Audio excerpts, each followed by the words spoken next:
So again welcome to your own channel stock market army. तो चलिए शुरू करते हैं। कल 12 दिसंबर के लिए निफ्टी, बैंक निफ्टी और कुछ स्टॉक्स के एनालिसिस। सो देखिए मैंने आपको कल बताया था बैंक निफ्टी में हमें इस जोन से ऊपर निकलने पर हम बाई के लिए ट्रेड प्लान करेंगे और स्टार्टिंग की 5 मिनट का कैंडल का ब्रेकआउट का वेट करेंगे। तो ब्रेकआउट हुआ नहीं है ठीक है। ये अगर यहाँ से तो ऊपर निकल गया था, अगर आपने एंट्री स्टार्टिंग की मिनट्स में ही ली होगी तो आपको यहाँ पे प्रॉफिट दिखा होगा। बट आप 5 मिनट का ब्रेकआउट उससे पहले नीचे की साइड आ गया और फिर यहाँ से सपोर्ट लेकर फिर ऊपर की साइड गया ठीक है। और फिर यहाँ पर देखिए ये पैटर्न बनाया और इस यहाँ पे हमें सिर्फ एक ट्रेड मिल रहा था जो हमारा रेजिस्टेंस या ऊपर की साइड पे इसने पैटर्न बनाया और फिर नीचे की साइड फॉल हुआ है। बाकी पूरा दिन मार्केट देखिए साइडवेज हो गया था सिर्फ 10:45 के बाद ही। और साइडवेज मार्केट में जैसा मार्केट था मैंने आपको बता रखा है कि ट्रेड नहीं लेना है, क्योंकि आज जिन्होंने 10:45 के बाद ट्रेड किया होगा वो मोस्टली लॉस में ही रहे होंगे, क्योंकि बिल्कुल साइडवेज मार्केट था। जो मार्केट ऐसे ही मार्केट चलता है मोस्ट ऑफ द टाइम, या 50 to 60% sessions Nifty bank Nifty के ऐसे होते हैं जिनमें सिर्फ साइडवेज रहता है और साइडवेज में सिर्फ प्रीमियम डीके होते हैं और पैसा बायर्स का खाया जाता है। ठीक है, तो ना आप अगर ऐसे मार्केट में काम करोगे तो लॉस ही होगा। हमारी एनालिसिस के अकॉर्डिंग हमें यहाँ पे ट्रेड लेना था, तो ऊपर की साइड देखिए मोमेंटम मिला भी, तो हमें यहाँ से 30 से फिर फॉर इजीली हमें पहली कैंडल में देखिए यहाँ पे हमें 150 का ट्रेड मिल रहा था। यहाँ पे 300 से 380 से ऊपर जाते ही ये देखिए 485 का लगा हाई लगा गया और फिर फॉल हुआ और फिर हमारी इस लाइन से ही जो हमारी सपोर्ट लेवल था उससे ही सपोर्ट लेकर और ऊपर की साइड मोमेंटम दिया। ठीक है ना। सो आज कुछ ज़्यादा मोमेंटम हमें मिला नहीं है मार्केट में। अब बात करते हैं कल के लिए कैसा मार्केट रहेगा। देखिए ये एक चैनल में ट्रेड रहा है, बिल्कुल इस बॉक्स में आ गया है, इस बॉक्स के अंदर ही इसने ट्रेड किया है आज पूरा दिन। ठीक है, अब इस बॉक्स की तरफ जिधर भी हमें ब्रेकआउट मिलेगा तो वो काफ़ी अच्छा प्रॉफिट मिलेगा, काफ़ी अच्छा मोमेंटम देखने को मिलेगा। इस बॉक्स को अगर हम बड़ा कर ले, यहाँ तक पहुँचा दे, तो ये काफ़ी अच्छा जोन बन जाता है। ठीक है, इस जोन में हम ट्रेड लेंगे, इस जोन से ब्रेकआउट के बाद ही ट्रेड लेंगे अब हम कल। ठीक है, अगर नीचे की साइड जाता है, ठीक है नीचे की साइड जाता है, तो फिर हमें वेट करना है कि ये लेवल भी निकले। ठीक है, अगर यहाँ पे कहीं ओपनिंग होती है सेम फ्लैट ओपनिंग होती है, तो फिर हमें ये लेवल्स निकलने के लिए वेट करना पड़ेगा कि ये निकाल कर नीचे आ जाए। देन हम सेल के लिए ट्रेड प्लान करेंगे इस लेवल के नीचे कैंडल क्लोज करने पर। और इसमें अगर इसी जोन में ये इसी बॉक्स में ट्रेड करता रहता है, कंसोलिडेट करता है, तो हमें ट्रेड नहीं लेना है। हमें वेट करना है कि इसका एटलीस्ट या तो यहाँ से ये वाला जोन निकाल दे, ये अपना इस बॉक्स को निकाल दे, और फिर यहाँ से अगर ये मोमेंटम ऊपर वाला भी निकाल देता है, ऊपर वाला ये लेवल निकाल देता है 480 2 या 50 का लेवल निकाल देता है, देन हमें एक अच्छा मोमेंटम देखने को मिलेगा ऊपर की साइड। ठीक है, तो इस तरह से हम बैंक निफ्टी में ट्रेड प्लान करेंगे। आपको बैंक निफ्टी का ट्रेड क्लियर हो चुका होगा। इस फ्लैट बॉक्स में हमें ट्रेड नहीं करना है जब तक कि इसमें कंसोलिडेट करता रहेगा। ठीक है, इससे निकलने पर कैंडल क्लोज होने पर तभी हम ट्रेड प्लान करेंगे। ओके, क्लियर है बैंक निफ्टी आपको। अब बात करते हैं हम निफ्टी की। निफ्टी ने देखिए ये एक इस टाइप का पैटर्न बनाया हुआ है। अब ये इस ट्रायंगल का पैटर्न ट्रायंगल का ब्रेकआउट देगा, देन हम दोनों साइड ट्रेड करेंगे। अगर नीचे की साइड इधर से ही जाएगा, इधर से यहाँ से इसको ब्रेक करके नीचे की साइड क्लोज करता है, देन हम 5 मिनट के टाइम फ्रेम पे सेल के लिए ट्रेड प्लान करेंगे और ये लेवल रहेगा हमारा फर्स्ट लेवल। ठीक है, फर्स्ट इस जोन में आके ही यहाँ से सपोर्ट भी ले सकता है और फिर ऊपर की साइड मोमेंटम दे सकता है। ठीक है, और अगर ये लेवल भी निकाल देता है तो हमें नीचे का लेवल देखने को मिलेगा 20,900 20-30 पॉइंट तक। ठीक है, और अगर ऊपर की साइड ये वाला लेवल निकालता है यहाँ से 20,000 21,000 को ब्रेक कर देता है, इस वाली ट्रेंड लाइन को निकाल कर, ट्रेंड लाइन को निकाल कर, और ऊपर की ये वाला भी लेवल निकालता है, यहाँ से ऊपर की साइड जाता है, तो फिर हमें एक ऊपर की साइड मोमेंटम देखने को मिलेगा। हाँ, बट हमें ये वेट करना है कि ये कहाँ पर ओपनिंग देता है। फ्लैट ओपनिंग होती है तो हमें इजीली ही यहाँ पे 5 मिनट के ब्रेकआउट के बाद ले सकते हैं ट्रेड। और अगर नहीं देता है flat opening, gap up opening होती है, तो वेट करेंगे ऊपर से नीचे की साइड एक बार ये ऊपर के नीचे सपोर्ट लेकर ऊपर की साइड मोमेंटम दे, तब हम ट्रेड करेंगे ऊपर की साइड में। ठीक है, तो बैंक निफ्टी क्लियर होगा आपको। बैंक निफ्टी देखिए आज यहाँ पर ओपनिंग हुई थी और हमने ये ही लेवल्स बोला हुआ था आपको, इस लेवल से ऊपर निकलने पर हम ट्रेड बाई की साइड ट्रेड प्लान करेंगे। तो कुछ लोगों का स्टॉप लॉस हिट हुआ होगा क्योंकि इसने थोड़ा सा ही मोमेंटम दिया था ऊपर की साइड और फिर नीचे की साइड आ गया होगा, ही नीचे की साइड आ गया था।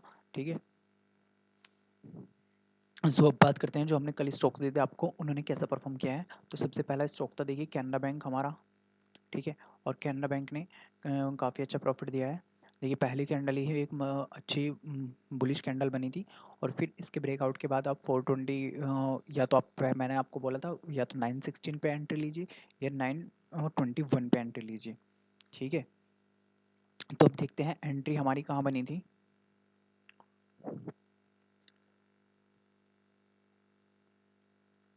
सो देखिए हमें 916 पे या तो यहाँ पे जब ये प्राइस आ रहा था हमारे प्राइस को ट्रिगर कर दिया इसने, यहाँ पे हमारी एंट्री बन रही थी। अगर आपने यहाँ पे एंट्री ली है तो फिर हमारा पहला यहीं पे यही 5 मिनट में ही टारगेट हिट हो गया था। ठीक है, लेकिन अगर 521 पे देखिए आप, 521 पे हमारी एंट्री नहीं बन रही क्योंकि कैंडल्स रेड बन रही है, प्राइस नीचे को नीचे जा रहा है। ठीक है ना, ठीक है, तो हमारी कोई एंट्री बन रही है 521 पे। हाँ, कुछ लोगों ने क्या किया होगा कि ना यहाँ पे एंट्री ली होगी 554 पे, 54 पे एंट्री जिनकी होगी तो फिर उनको देखिए यहाँ पे उनका स्टॉप लॉस हिट हो गया होगा। बट मैंने आपको क्या बोल रखा है कि हमें ये भी देखना है कि ओपनिंग कहाँ पे हुई है और कितना प्राइस ऊपर जा चुका है। जब आपको 916 पे एंट्री मिल रही है और 16 के बाद ऊपर ऊपर की साइड हमारा टारगेट हिट हो चुका है, तो यहाँ से प्रॉफिट बुकिंग आएगी ना, जो लोग प्रॉफिट बुक करेंगे उनके प्रॉफिट बुकिंग आएगी और फिर नीचे की साइड एक सपोर्ट लेने आएगा ये नीचे की साइड। और अगर आपने यहाँ पे बाय यहाँ पे और 521 पे या तो हमारी 521 पे एंट्री बने। ठीक है, देखिए 521 पे भी एक वॉल्यूम को भी देख के ट्रेड करना होता है। 521 पे भी वॉल्यूम नीचे की साइड आई है और फिर तो ये कंसोलिडेट करने आएगा नीचे की साइड, थोड़ा पुल बैक जरूर लेना आएगा। प्रॉफिट बुकिंग आ रही है यहाँ पर आपको दिख रहा है। ठीक है, फिर प्रॉफिट बुकिंग के बाद हमारे उसी लेवल से सपोर्ट लेकर जब बाय ऊपर की साइड जाएगा तो फिर हमें ट्रेड में बाय करना है, फिर हमें प्रॉफिट मिलता है। ठीक है, अब यहाँ पे देखिए जिन लोगों का स्टॉप लॉस, अगर किसी ने यहाँ पे बाय किया होगा तो उसका स्टॉप लॉस हिट हो गया होगा। ठीक है, और उनका अगर स्टॉप लॉस हिट हुआ है तो फिर वे जब ऊपर की साइड प्राइस बढ़ना शुरू हुआ है तब वे एंट्री ले सकते थे। ठीक है ना, ओके, देन अच्छा प्रॉफिट मिला होगा उनको। तो देखिए हमारे 5 मिनट के टाइम फ्रेम पे तो इसमें हमेशा प्राइस को देखकर ही ट्रेड करना है, कितने किस तरीके से प्राइस चल रहा है।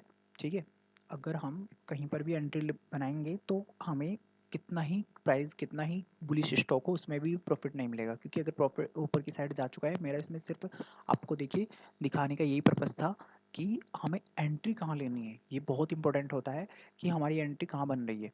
अगर हम एंट्री यहाँ पे बनाएंगे 524 पे 2070 पे देखिए, ठीक है, फिर हमें सिर्फ ₹2 की एंट्री मिले, हमें प्रॉफिट मिलेगा और फिर ये देखिए नीचे की साइड आ जाएगा। ठीक है, अगर उसके ब्रेकआउट पे करेंगे, ठीक है, तो हमारा स्टॉप लॉस हिट हो जाएगा फिर। लेकिन हमें ये देखना है कि प्रॉफिट यहाँ से जिन लोगों ने, मैंने आपको बता रखा है ना कि कहाँ पे मैंने प्राइस हमारा क्या है, ये वाला प्राइस है हमारा और इस प्राइस से एंट्री हो चुकी है तो लोग यहाँ पे बाय किया है उन्होंने, तो वहाँ पे प्रॉफिट बुकिंग आ जाएगी। जब हमारे थ्री टारगेट सेट हो चुके हैं तो फिर प्रॉफिट बुकिंग आएगी, फिर नीचे से फिर ऊपर की साइड चलेगा। फिर देखिए जिन लोगों ने यहाँ पे बाय किया होगा, हम बाय करके फिर चलते हैं, फिर यहाँ से मूवमेंट चलना स्टार्ट हुआ है स्टॉक, तो फिर यहाँ पे जाके प्रॉफिट बुकिंग आएगी। ठीक है, 43 से चलना स्टार्ट हुआ है 42 से, तो 4-5 रुपीज़ के बाद प्रॉफिट बुकिंग आएगी, तो 48-46 के बाद देखिए प्रॉफिट बुकिंग आई, फिर नीचे की साइड थोड़ा, फिर ऊपर, फिर नीचे आ गया, फिर साइड पेज हो गया है। तो इसमें हमारा काफ़ी अच्छा प्रॉफिट हुआ था आज। ठीक है, नेक्स्ट स्टॉक था हमारा GSPL। GSPL को देखिए आप, GSPL ने हमें एंट्री दी है यहाँ पर। ठीक है, एंट्री बनी है हमारी क्योंकि प्राइस तो हमारा हिट हो गया था, बट इसने सिर्फ हमारा दो ही, जो हमारे फाइनल टारगेट को अचीव नहीं करवाया, सिर्फ दो ही टारगेट अचीव हुए हैं GSPL में। ठीक है, अगर आपने 300 पे लिया है तो देखिए हाई लगाया इसने 302 का, तो इसने हमारे सिर्फ दो ही टारगेट हिट किए हैं। ठीक है ना, और मैंने आपको ये भी बता रखा है कि अगर आप प्रॉफिट में आ चुके हैं तो आप जिस कॉस्ट पे लिया है उसी कॉस्ट पे निकल जाएगा, आपका स्टॉप लॉस नहीं हिट होना चाहिए। अगर आप प्रॉफिट में है, प्रॉफिट में आपके टारगेट पहला टारगेट हिट हो चुका है, सेकंड टारगेट हो चुका है, तो ट्रेल कीजिए कि फिर पहले टारगेट पे निकल जाइए अगर ऊपर से नीचे आ रहा है तो प्राइस। ठीक है,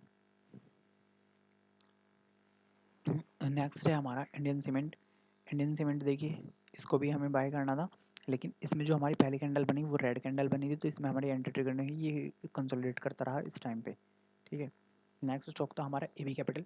एबी कैपिटल में देखिए मैंने बताया था आपको कि अगर यहाँ से नीचे निकलता है तो हम सेल के लिए ट्रेड प्लान करेंगे, और अगर यहीं से ही ऊपर के लिए निकलता है, ये ऊपर की साइड प्राइस जाना शुरू करता है, तो ये डब्ल्यू पैटर्न का फॉर्मेशन है, और ये हाफ कंप्लीट हुआ था और इसको हम यहाँ पे बाय करेंगे और हमें ये वाला लेवल देखने को मिलेगा। तो देखिए बिल्कुल पिन पॉइंट वही वाला वहीं पर ही हमें टारगेट देखने को अचीव हुआ है। ठीक है, आपने यहाँ पे बाय किया हो 164 के आसपास, और ये देखिए 155.70 ये लेवल्स मैंने आपको दिया था, ये आराम से इजीली अचीव हो गया है इसमें। ठीक है, नेक्स्ट स्टॉक था हमारा एंजल वन, इसमें हमारी एंट्री ट्रिगर नहीं हुई। ठीक है, तो हमारी एक स्टॉक में एंट्री ट्रिगर नहीं हुई, एक में स्टॉप लॉस हिट हुआ और दो में प्रॉफिट। ठीक है, तो चलिए शुरू करते हैं। अब कल जो हमारे स्टॉक्स रहेंगे उनमें हम कौन कौन से स्टॉक लेने हैं और कैसे कैसे एंट्री लेनी है। देखिए सबसे पहला स्टॉक हमारा रहेगा डिक्सन टेक्नोलॉजी। डिक्सन टेक्नोलॉजी को हमें बाय करना है 6,395 के ऊपर, 95 के ऊपर हमें इसे बाय करना है, और 6,400 का लेवल इसको निकालना चाहिए, तभी हमें एक अच्छा सा मोमेंटम देखने को मिलेगा। और एंट्री हमारी 916 पे है। अगर हमारा प्राइस ऊपर की साइड बढ़ता जा रहा है तो हमें 916 पे एंट्री ले लेनी है। वो लोग लेंगे 916 पे एंट्री जो रिस्क ले सकते हैं, और जो रिस्क नहीं ले सकते वो कैंडल का वेट करेंगे कि इस टाइप की कैंडल बने। ठीक है, लेकिन ये ना हो कि पहली 5 मिनट की कैंडल में प्राइस हमारे 3 4 जितने भी हमारे 3 फाइनल टारगेट है उसको भी अचीव कर जाए, उससे नीचे रहना चाहिए कि उसके आसपास ही रहे प्राइस। या फिर अगर हमारे फाइनल टारगेट को भी अचीव कर चुका है तो वेट कीजिए कि यहाँ हमारी सपोर्ट से प्राइस सपोर्ट लेकर फिर ऊपर की साइड मोमेंटम दे, तब हम बाय एंट्री लेंगे उसमें। ठीक है, ऐसा ना करा करो कि ऊपर की साइड आपने एंट्री ले ली है तो हमारे फाइनल टारगेट तक अचीव हो चुका है और हमने फिर एंट्री ले ली और फिर स्टॉक्स नीचे की साइड आ गया है और वो थोड़ा सा पुल बैक करने आया, प्रॉफिट बुकिंग आई और हमारा स्टॉप लॉस हिट हो गया कि आप ऊपर हाई पे जाके खरीद रहे हैं और फिर प्रॉफिट बुकिंग आने पे हमारा स्टॉप लॉस हिट हो जाए। ठीक है, तो फिर हम वेट करेंगे 915 का, वो 921 का, 921 पे जैसे ब्रेकआउट मिलता है हम फिर बाय करेंगे। ठीक है, तो इसमें जो हमारा एसएल रहेगा वो रहेगा 30 रुपीज़ का, और पहला टारगेट रहेगा 40 रुपीज़ का, सेकंड टारगेट रहेगा 50 रुपीज़ का, और फाइनल टारगेट रहेगा 60 रुपीज़ का डिक्सन टेक्नोलॉजी में। ठीक है, क्लियर है, आपको डिक्सन टेक्नोलॉजी को बाय करना है। नेक्स्ट स्टॉक है हमारा जिंदल स्टील। जिंदल स्टील को देखिए जो हमें बाय करना है वो हमारा लेवल रहेगा 725 के ऊपर, 25 के ऊपर इसे हमें बाय करना है, और प्राइस ऊपर की साइड जाना चाहिए। ठीक है, जब प्राइस बढ़ रहा हो, इंक्रीज हो रहा हो, तभी एंट्री लेनी है। और इसमें जो हमारा एसएल रहेगा वो रहेगा 3 रुपीज़ का, 3.5 रुपीज़ का। पहला टारगेट रहेगा 4 रुपीज़ का, सेकंड टारगेट रहेगा 5 रुपीज़ का, और फाइनल टारगेट रहेगा 7 रुपीज़ का। ठीक है, क्लियर है, जिंदल स्टील को आपको बाय करना है। ठीक है, नेक्स्ट स्टॉक है हमारे इंडियन होटल, इसको भी हमें बाय करना है। ठीक है, ये बाय रहेगा हमारा 441 से ऊपर, 441 से ऊपर है, इसे हमें बाय करेंगे। ठीक है, और इसमें जो हमारा एसएल रहेगा वो रहेगा 2 रुपीज़ का, और जो पहला टारगेट रहेगा वो रहेगा 2.5 रुपीज़ का, सेकंड टारगेट रहेगा 3 रुपीज़, 3.5 रुपीज़ का, और फाइनल टारगेट रहेगा 4 रुपीज़ का। ठीक है, क्लियर है इंडियन होटल आपको। नेक्स्ट स्टॉक है हमारा कैनफिन होम्स। कैनफिन होम्स को हमें सेल करना है। ठीक है, शॉर्ट करना है इसको इस लेवल से नीचे। देखिए इस लेवल से नीचे हम इसे शॉर्ट करेंगे कैनफिन होम्स को, 755 से नीचे इसे हम शॉर्ट करेंगे। और इसमें जो हमारा एसएल रहेगा वो रहेगा 3.5 रुपीज़ का, पहला टारगेट रहेगा 4 रुपीज़ का, सेकंड टारगेट रहेगा 5 रुपीज़ का, और फाइनल टारगेट रहेगा 7 रुपीज़ का। ठीक है, कैनफिन होम्स क्लियर है आपको। नेक्स्ट स्टॉक है हमारा M finance. Mahindra and Mahindra finance को हमें शॉर्ट करना है इस लेवल से नीचे, 270 से नीचे हमें शॉर्ट करना है, 270 से नीचे। इसमें हमारा जो एसएल रहेगा वो रहेगा 1.3 रुपीज़ का, और जो पहला टारगेट रहेगा वो रहेगा 1.5 रुपीज़ का, सेकंड टारगेट रहेगा 2 रुपीज़ का, और फाइनल टारगेट रहेगा 2.5 रुपीज़ का। ठीक है, महिंद्रा एंड महिंद्रा को हमें शॉर्ट करना है। ठीक है, तो क्लियर है आपको ये स्टॉक्स। चलिए फिर चैनल को सब्सक्राइब कीजिए और वीडियो को लाइक कीजिए ऐसे एनालिसिस के लिए। ठीक है, फिर मिलते हैं कल।